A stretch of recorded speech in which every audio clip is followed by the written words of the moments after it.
Road પહોળો કરવાની કામગીરીમાં વ્યવસાયના બોર્ડ જાણ વગર ગુંડાગીરી કરી ઉખાડી ફેંકાતા ભાજપ મહિલા અગ્રણી ગિનાયા। માંડવી ભુજ હાઈવે પર હાલમાં તંત્ર દ્વારા રોડ રસ્તાને પહોળા કરવાની કામગીરી હાથ ધરવામાં આવી છે, ત્યારે અમુક વેપારીઓના જાહેરાતના બોર્ડ જાણ કર્યા વિના તંત્ર દ્વારા જેસીબી વડે ઉખાડી ફેંકાયા છે, તેવા ભાજપના મહિલા અગ્રણી નેહાબેન ગઢવીએ ગંભીર આક્ષેપો કરીને પોતાનો આક્રોશ વ્યક્ત કર્યો હતો।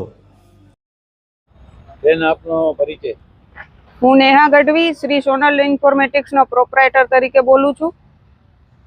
બેન, હાલમાં માંડવી ભુજ હાઈવે ઉપર જે રોડ પહોળો કરવાની જે કામગીરી તંત્ર દ્વારા હાથ ધરવામાં આવી છે, આપનો બોર્ડ જે ઉકેલવામાં આવ્યો છે, તો એ વિશે શું કહેશો?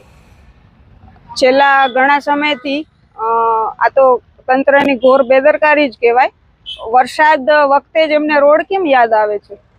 એના પહેલા બી એ બનાવી શકતા હતા। આ તો પ્રજાને પરેશાન કરવાનો જ એક કારસો રહ્યો છે। આજ રોજ મને કોઈ પણ જાણ કર્યા વગર જે રોડ બનાવનાર છે એ લોકોએ મારો બોર્ડ ખસેડી મૂક્યો છે। મારો જ નહીં, આના સિવાય ઘણા બધા બોર્ડો આવેલા છે, એને પણ આ રીતે ગુંડાગીરીથી એ લોકોએ વગર જાણ કર્યા વગર અને કોઈ પણ લેખિત રજૂઆત વગર એ લોકોએ મારો બોર્ડ કાઢી નાખ્યો છે અને આવા ઘણા બધાના બોર્ડ કાઢી અને અમારા ધંધામાં મોટી નુકસાની કરેલ છે। બેન, ખાસ આ વિશે આપને જાણ કરવામાં આવી હતી આગળથી આગમચેતી રૂપે નોટિસ કે કંઈ આપવામાં આવી હતી? ના, મને આ વિશે કોઈ જ જાણ કરવા નથી આવી। આજ રોજ મને ફોન આવેલ કે બોર્ડ કાઢવાનો છે, એટલે મેં એમને કહેલું કે સંજોગો વસાત આજે હું તમને નહીં મળી શકું, કાલ મને મળી અને રૂબરૂ તમે રજૂઆત કરો, પછી આપણે આગળ વધીએ।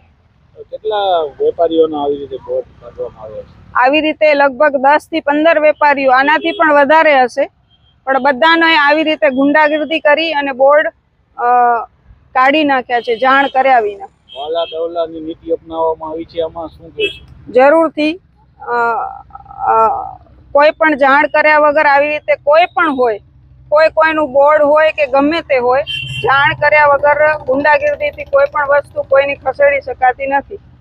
અમુકના બોર્ડ નથી કાઢવામાં આવ્યા એવી ફરિયાદ ઉઠી છે, શું કહેશો?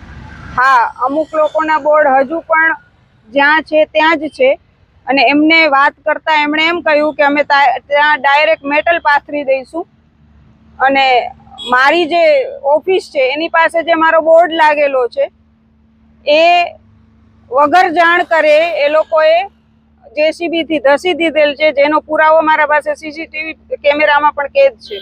તો હવે બેન, આગળ આવી છે આપ શું ફરિયાદ કરશો? ક્યાં આગળ આ વિશે હું આગળ નગરપાલિકા રોડ વિભાગ જે છે એમાં પણ હું આની રજૂઆત કરીશ અને મને જે નુકસાની થયેલ છે એની ભરપાઈ જે પણ આમાં હોય એને આપવા માટે રજૂઆત કરું છું। બેન, અંતિમ પ્રશ્ન, હવે કાંઈ હોય તો કેમ લોકો આગળ નથી આવતા ફરિયાદ કરવા માટે, બોલવા માટે આગળ એટલે નથી આવતા કે આ કોઈને પણ આ લોકો ધ્યાન આપતા નથી અને ગુંડાગીરીથી મજા આવે એ રીતે એ લોકો પોતાનું કામ કરે છે।